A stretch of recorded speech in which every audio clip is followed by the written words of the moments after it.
Hello, जय श्री कृष्णा, जय माता जी। कैसे हैं दोस्तों आप लोग की आप सबकी आद्याशक्ति एस्ट्रोलॉजी चैनल में मैं प्रियंका एस्ट्रोलॉजर आप सबकी स्वागत करती हूं। आज मैं आपको कथा सुनाने जा रही हूं, पुत्रदत्ता एकादशी का कथा और पारायण का समय। कब से कब की पारायण की समय है, ध्यान से सुनिए।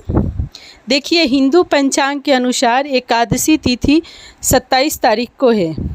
27 तारीख को प्रारंभ होगी 12:08 से और एकादशी का तिथि समाप्त होगा रात्रि को 9:32 तक रहेगा।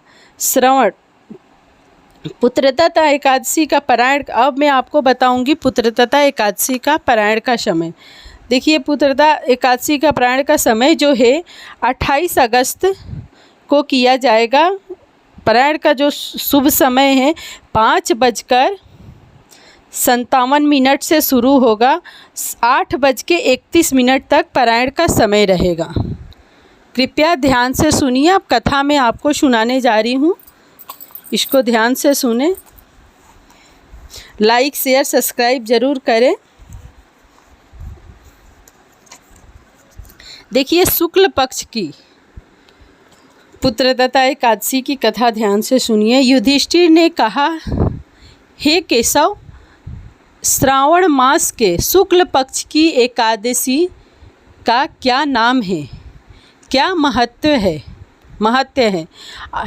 कृपा करके आप कहिए। श्री कृष्ण जी ने कहा, हे राजन, आप ध्यान पूर्वक इसकी भी कथा सुनो। द्वापर युग में राजा महिजित्रम महिष्मती नगर में राज्य करता था, परंतु पुत्र न होने के कारण वह अत्यंत ही दुखित था और पुत्र प्राप्ति के लिए अनेक प्रकार के प्रयत्नों को करता था। अनेक प्रकार की चेष्टा करने पर भी उसको आनंद देने वाला पुत्र रत्न प्राप्त नहीं हुआ। तो राजा ने अपनी वृद्धा अवस्था को देखकर एक दिन अपनी सभा में अत्यंत ही चिंतित होकर प्रजागणों को संबोधित करके कहा, हे प्रजागणों, मैंने इस जन्म में जहाँ तक ध्यान आता है कि कोई भी पाप कार्य नहीं किया और न ही प्रजा से अत्याचारपूर्ण धन को लेकर अपने अर्थकोश में संचित किया है, न किसी को धरोहर का हरण किया है, बल्कि अपनी प्रजा का पालन पुत्र के सदृश कर रहा हूँ। धर्म कार्य के द्वारा पृथ्वी को भी अपने वश में कर रखा है। अत्यंत दुष्ट कार्य करने वालों को दंडित किया है और शिष्ट शत्रुओं के साथ भी मैंने उत्तम से उत्तम व्यवहार किया है, परंतु न मालूम किस अज्ञात कारण के विषय से मुझे पुत्र रत्न की प्राप्ति नहीं हुई। इसी प्रकार आप लोग ध्यान पूर्वक विचार करिए। इसी प्रकार राजा के अर्थ वचनों को सुनकर प्रजागण और पुरोहित आपस में सम्मित करके इकट्ठा होकर के राजा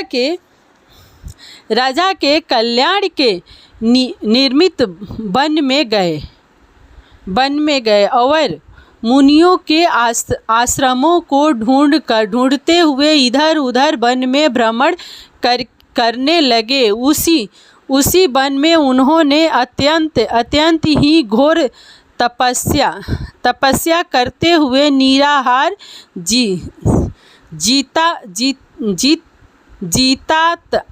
जीतात्मा जीत क्रोध महात्मा लोमस मुनि का दर्शन किया, जो कि सर्वधर्म तत्ववेता एक सर्वशास्त्र परंगत परंगत परंगत दीर्घायु थे, जिनके ही कल्प के अंत में केवल लोम ही गिरते हैं। इसी कारण से उनका नाम लोमस पड़ गया। इस प्रकार उन त्रिकालज्ञ महात्मा लोमस को देख करके सब लोमस अत्यंत ही हर्षित होकर के निकट जा यथोचित रूप से प्रणाम करके उनके पास स्थित हो गए। लोमस मुनि ने सब लोगों को देखकर यह प्रश्न किया कि तुम लोमस यहाँ पर किस कारण से आए हो और यहाँ पर क्यों स्थित हो गए हो। तब सब मुनियों ने कहा, हे महाराज, हम सब लोग आपके कष्ट से निवृत्त होने के लिए आपके शुभ स्थान पर आए हैं। वह कष्ट यह है कि हमारा महीजित्र नामक राजा अत्यंत ही धर्मात्मा है, परंतु वह पुत्रहीन है। इस दुख से उसे अत्यंत ही व्याकुल देखकर आपके शरण में तपस्या करने के हेतु हम सब एकत्रित हुए हैं। राजा के अहो भाग्य से हम सब लोगों को आपका दर्शन प्राप्त हुआ, क्योंकि महात्मा एवं मुनियों के दर्शन मात्र से ही मनुष्यों के कार्य सिद्ध हो जाते हैं। अस्तु, अब आप हम लोगों के ऊपर कृपा दृष्टि करके इस प्रकार का उपदेश करिए कि जिससे हमारे धर्मात्मा राजा का कार्य सिद्ध होकर कल्याण होवे। प्रजाजनों की इस प्रकार की बातों को सुनकर क्षण भर तक ध्यान मग्न होकर के राजा के पूर्व जन्म के वृत्तांत को समझकर लोमस ने कहा, हे राजा, पूर्व जन्म में अत्यंत ही घोर पापी और दरिद्र जाति का वैश्य था। अपने व्यवसाय के हेतु इस नगर से उस नगर में, उस नगर से दूसरे नगर में इसी प्रकार बार भ्रमण किया करता था। एक समय की बात है कि ज्येष्ठ मास के शुक्ल पक्ष की एकादशी को मध्य के समय प्यास से अत्यंत व्याकुल होकर के जल के लिए कोई उत्तम स्थान को ढूंढने लगा।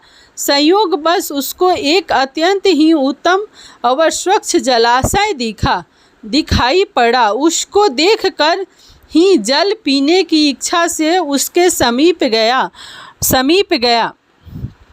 उसी समय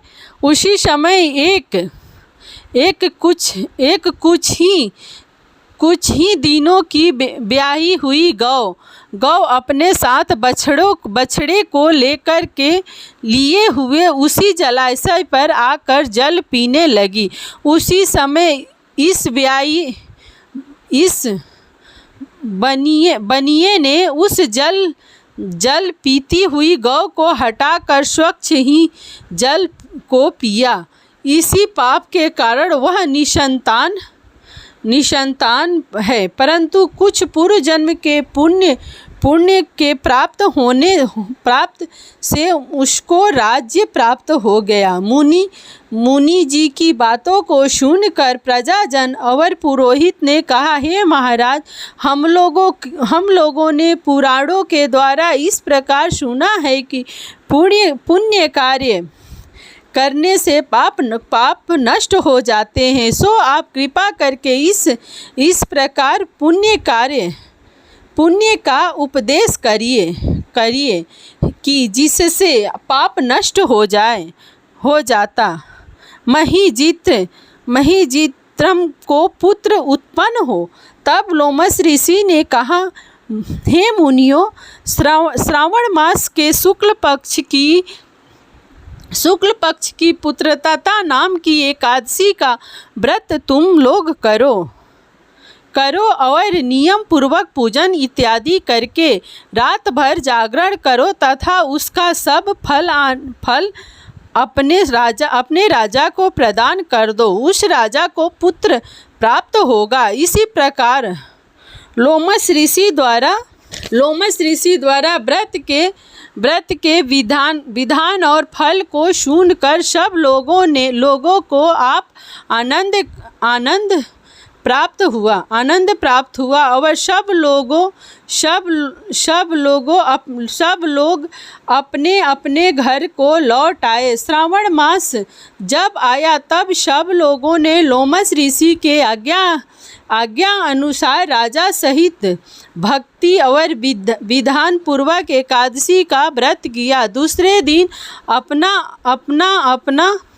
फल उन सब लोगों ने राजा को प्रदान कर दिया। उस फल के प्रभाव से राजा की रानी ने गर्भ धारण कर समय आने पर पुत्र रत्न को प्राप्त किया। इसी प्रकार की यह फलदात्री पुत्रदत्ता एकादशी है। इसीलिए इस लोक और उस लोक में आनंद प्रदान करने वाले कोई इस पुत्रदत्ता नामक एकादशी का व्रत अवश्य करना चाहिए। इस एकादशी का महत्व पढ़ने और सुनने से घोर पाप से मुक्ति होती है। जय श्री कृष्णा दोस्तों, जय माता जी। लाइक शेयर सब्सक्राइब करें।